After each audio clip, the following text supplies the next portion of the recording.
Welcome to English 365 podcast. I'm Jack. And I'm Luna. Thanks for joining us today. Today we're talking about something really interesting, how to think in English. Yes, this is a big challenge for many English learners. People often ask, do I really need to think in English? Great question. And today we're going to break it down step by step. So Jack, let's start with a very basic question. What does thinking in English actually mean? That's a great place to start. Well, in simple terms, thinking in English means using English directly in your mind, without translating from your native language. So instead of thinking in your own language first, and then changing it into English, you skip that step?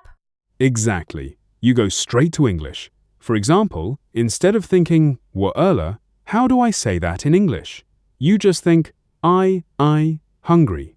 Oh, I like that example. It's very clear. So basically, it's about making English your first reaction, not your second step.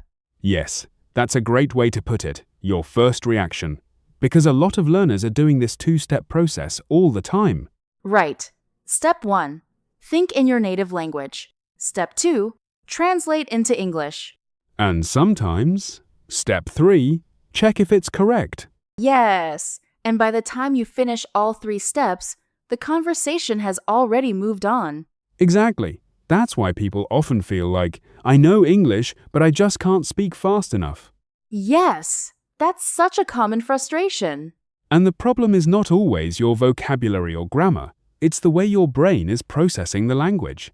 So, would you say that thinking in English is more about how you use English, not just how much English you know? Absolutely. That's a key point. You might know a lot of words, but if you're always translating, you'll still feel slow and stuck. That makes sense. So, thinking in English is really about building a direct connection between your thoughts and the English language. Yes, direct connection. No middle step. Okay, let me ask you this. Do you think people need to be at an advanced level to start thinking in English? Not at all. Actually, I think beginners should start as early as possible. Really? Even beginners? Yes, but they should start in a very simple way.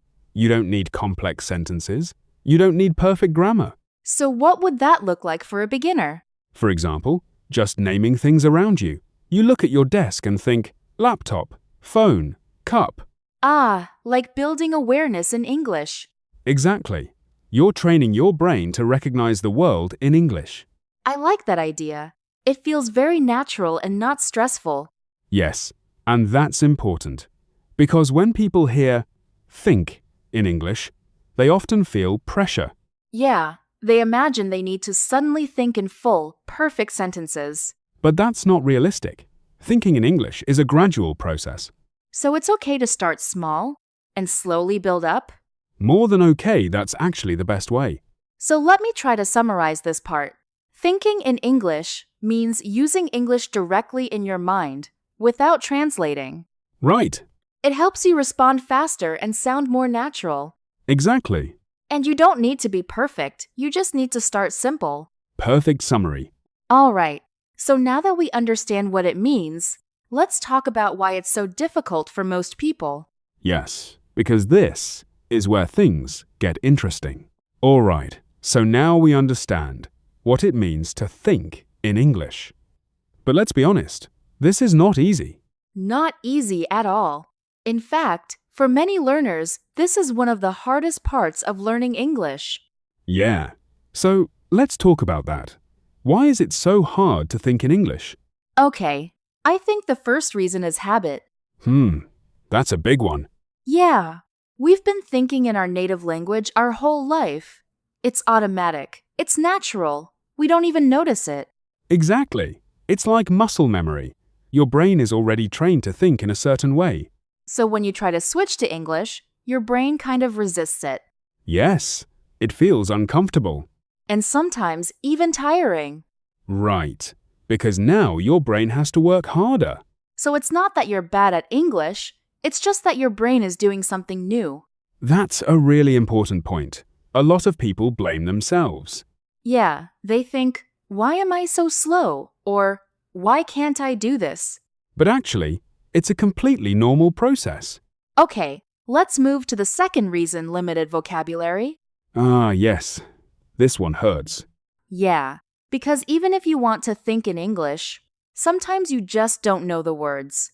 Exactly. You have the idea in your head, but you can't express it. So what do? You go back to your native language. Right, and then you start translating again. And that brings you back to the same problem. It's like a loop. Yes, a very frustrating loop. So in this case, it's not just about thinking, it's also about having enough tools in your mind. Good point. Words are your tools. All right, reason number 3, fear of making mistakes. Oh, this is a big one.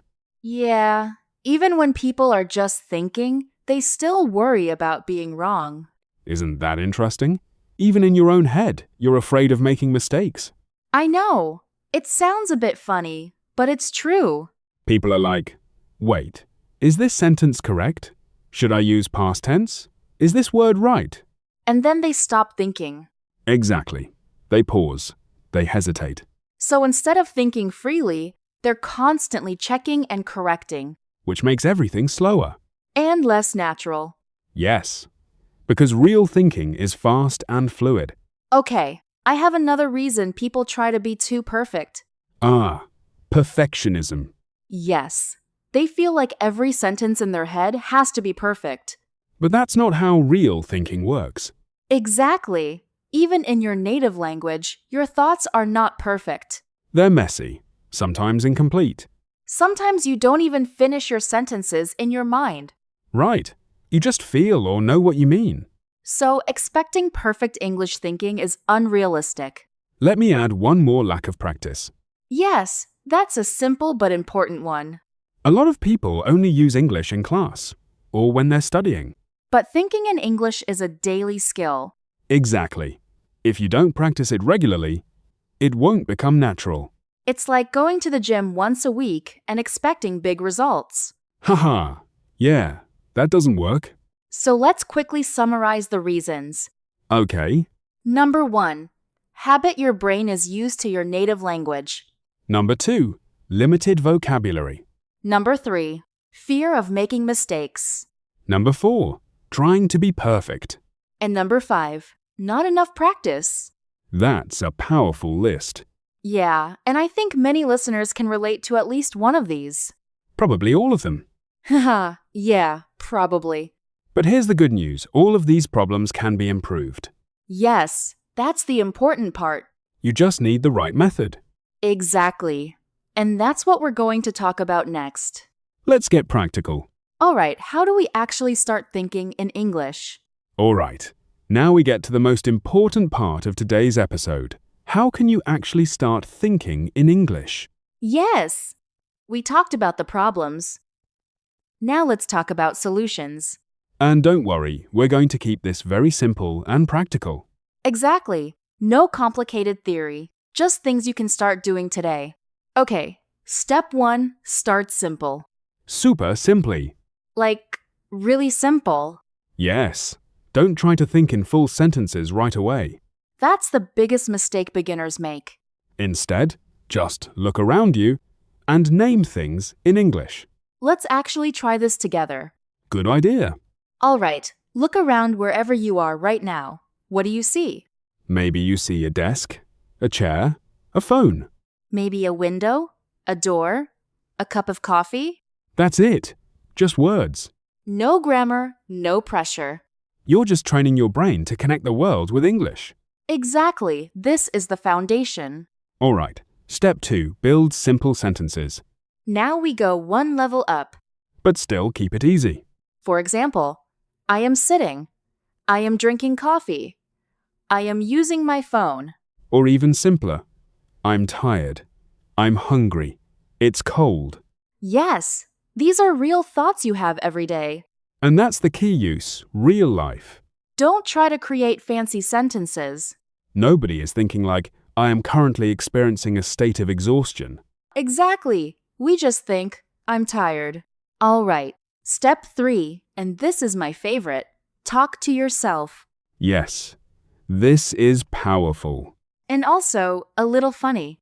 Yeah, if someone sees you, they might think you're a bit crazy. But it works. It really does. So what does talk to yourself mean? It means describing what you're doing or what you're thinking in English. For example, in the morning. Okay, I need to wake up.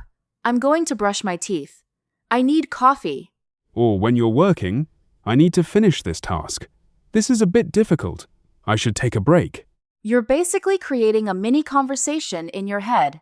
Yes, and this builds fluency. All right, step 4. This is very important. Use images instead of translation. This one is a game changer. Instead of thinking in your language first, try to connect English directly to images. For example, when you see an apple, Don't think, pingo apple. just see the apple and think apple. Direct connection. Image English. No middle step. This is how native speakers think. Exactly. All right, step 5, repeat daily. Consistency is everything. But here's the good news. You don't need hours. Even 5 to 10 minutes a day is enough. You can do it while walking, while cooking, while commuting. Turn small moments into practice time. That's how habits are built. Actually, let's do a quick practice right now. Yes, let's guide our listeners. All right, wherever you are, just think in English. Start with something simple. What are you doing right now? Maybe I'm listening to a podcast. How do you feel? I feel relaxed. This is interesting. What are you going to do next? I'm going to eat. I need to work. I want to sleep. See? That's it. You're already thinking in English. So let's quickly review the steps. Step 1. Start with words. Step 2. Build simple sentences. Step 3. Talk to yourself. Step 4. Use images, not translation. Step 5. Practice daily. Simple, but very powerful. Yes, if you do this every day, your brain will slowly change. And one day, you'll notice something amazing. You're not translating anymore. You're just thinking in English. And that's the goal. All right, now it's time to make things more real. Yes, because knowing the method is one thing, but using it in real life is another. So in this part, we're going to walk you through some everyday situations. And help you think in English in those moments. Exactly. So don't just listen, try to think along with us. All right, imagine this. You walk into a cafe. Take a second, picture it in your mind. You open the door. You smell coffee. You see people sitting, talking, working. Now start thinking in English. Maybe your first thought is, what should I get? I want a latte. Or maybe an iced coffee. Then you look around. It's a bit crowded. Is there a seat? Oh, there's one over there. You sit down. This is nice. I like this place. See what's happening? You're not translating. You're just reacting in English. All right, next situation, you're on the train. Very relatable. Especially if you live in a big city. Yeah, like Tokyo. Haha, exactly. Okay, you're standing in the train. It's crowded. Too many people. I hope I can sit down. Then you hear the announcement. Next station. I need to get off soon. Don't forget. And maybe, I'm a bit tired. Or, I should have slept earlier. These are all natural thoughts. And they're perfect for practice. All right, next one, you're at home. This is actually the best place to practice. Because you're relaxed. And there's no pressure. So what can you think about? Simple things. I'm bored. What should I do? Maybe I'll watch something. Or I should study. But I don't feel like it. Very real. Then maybe I'll just watch one video? Okay, maybe 2. We all know how that ends. Yes, 1 hour later. But the point is, this is real thinking. And you can turn all of it into English. All right, last scenario, work or study. This one is super useful. Because many people want to use English in professional situations. So let's start simple. I need to finish this. This is important. I have a deadline. This is a bit difficult. I don't understand this part. Let me try again. Or, I need help. Even these simple thoughts can build confidence. So, Jack, what's the key idea behind all these scenarios? The key idea is, you don't need special time to practice. Yes, Your daily life is your practice. every moment is an opportunity. You're already thinking all the time. Just switch the language. All right, quick challenge for our listeners. Yes, try this today. Pick one situation. Just one. Maybe when you're drinking coffee, Or walking. or sitting on the train. And for 2 minutes. Only think in English. No translation. No pressure. Just simple thoughts. Try it. You might be surprised. So now you have real examples. You know how to apply this in daily life. But of course, people still make mistakes. Yes, very common ones. So in the next part, Let's talk about what to avoid. and how to make this process smoother. All right, so now we've talked about what to do. Let's talk about what not to do. Yes, the common mistakes people make when trying to think in English. And trust me, we've all made these mistakes. Oh yeah, many times. Okay, mistake number 1, trying to be perfect. This is probably the biggest one. Yeah, people feel like every sentence in their head has to be correct. Perfect grammar, perfect vocabulary. But that's not how thinking works. Exactly. Even in your native language, your thoughts are not perfect. Sometimes they're incomplete. Sometimes they're messy. Sometimes it's just one word. Like hungry, not even I'm hungry. Yes, or just coffee. Haha, exactly. So if your English thinking is not perfect, that's actually normal. More than normal, it's correct. I like that. It's correct to be imperfect. That's a good line. All right. Mistake number 2, translating everything. The classic problem. People think in their own language, then try to translate every word into English. Wort by wort. And that's where things go wrong. Because languages don't work the same way. Exactly. Different structure, different expressions, So when you translate directly, it often sounds unnatural. or even confusing. And it slows you down. A lot. So instead of translating, try to simplify your thoughts. Yes, use the English you already know. Even if it's basic. Basic is powerful. All right, mistake number 3, giving up too early. This one is very real. People try thinking in English for maybe 1 or 2 days. And then they say, it's too hard. Or, it doesn't work for me. But the truth is, this is a long-term skill. Yes, it takes time to train your brain. You're literally building a new habit. A new way of thinking. And that doesn't happen overnight. So if it feels difficult at the beginning, That's a good sign. it means you're learning. Let me add another one, overthinking. Oh yes, this is a sneaky one. People stop and think too much about how to think. Haha, that sounds funny, but it's true. They're like, am I thinking correctly? Is this the right way to think? And then they get stuck. Exactly. They freeze. But thinking should be natural. Not controlled too much. So sometimes you just need to relax. And let the thoughts flow. All right, last mistake, only practicing when studying. Yes, only during English class or when opening a textbook. But thinking in English is not a study activity. It's a life activity. You should do it while living your daily life.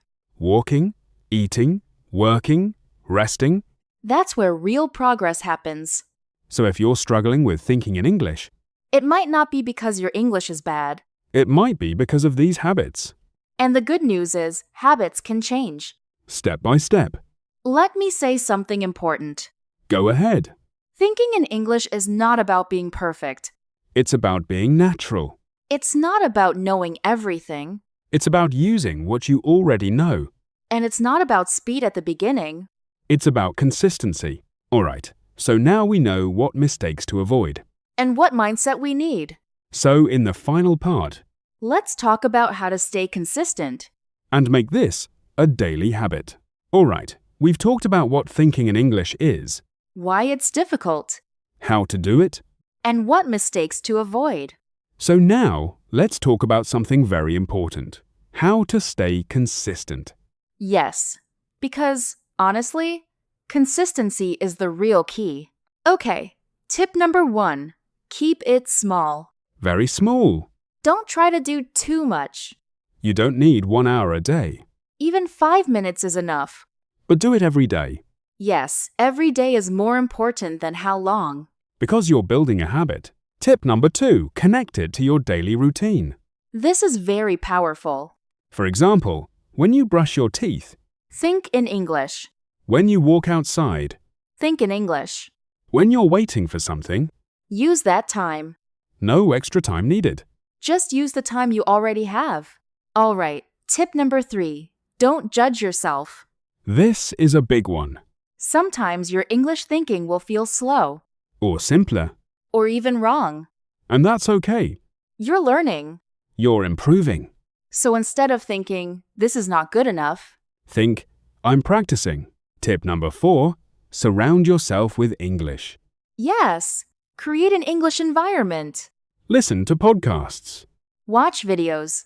Listen to music. Anything you enjoy. Because the more English you hear, The more natural it becomes in your mind. Last tip, focus on progress, not perfection. always progress. Maybe today, you can only think in single words. That's fine. Tomorrow, maybe short sentences. Great. Next week, maybe full thoughts. That's real progress. Step by step. So today, we talked about how to think in English. We hope this episode gave you some useful ideas. And maybe a little motivation. If you enjoyed this episode, Don't forget to follow our podcast. and share it with someone who's learning English. Thanks for listening to English 365 Podcast. See you next time.